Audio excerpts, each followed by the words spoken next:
Hi, I'm Chris Vognar, culture critic for the Dallas Morning News. It's year-end time. That means I've been working on my top 10 movies of the year. That list will run in the Dallas Morning News on Sunday. I'm here to share a few of them with you. I'm going to give you my top two, and then a couple that are a little bit under the radar, some films you may not have seen or even heard a whole lot about. My number one movie of the year, probably not surprisingly, is Boyhood.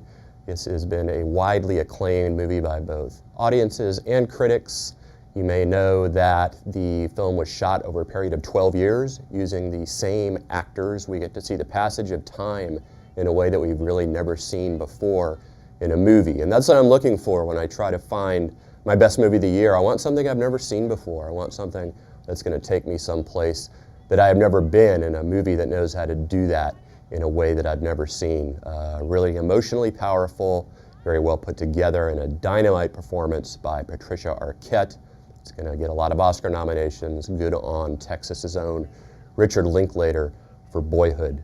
My number two movie of the year, I think I like a little bit better than a lot of people out there. This is Wild. It's gotten pretty good reviews, but it really hit me on an emotional level. This is a very poetic adaptation of Cheryl Strayed's memoir about hiking the Pacific Crest Trail. Excuse me, try saying that 10 times fast.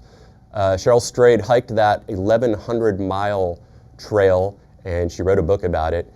This is Reese Witherspoon playing Cheryl Strayed. I love the way this film plays with time. I love its subliminal flashbacks. Most of all, I like the way it speaks to what I see as a very American tradition of reinvention and rebirth. This is really a story of purging the past on this arduous but very adventurous, I should say gorgeous trip. So my number two movie of the year with Reese Witherspoon is Wild.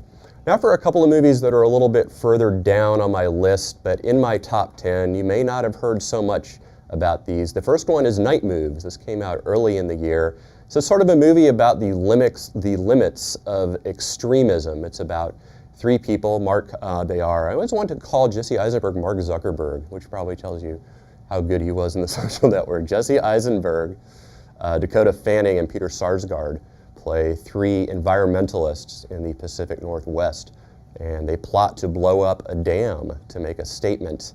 And this movie kind of gets at how those kinds of statements can lead to very human and very tragic consequences. It's a very moody movie. It has three great performances by the leads, who I mentioned. This is a film by Kelly Reichardt, who I think is one of the best filmmakers out there. She's done movies including Wendy and Lucy, also very good. I would highly recommend seeking out Night Moves because it really didn't get all that much buzz this year. And finally, I want to talk about an international film. I always try to get a couple of those on my list. This is a Turkish film called Winter Sleep.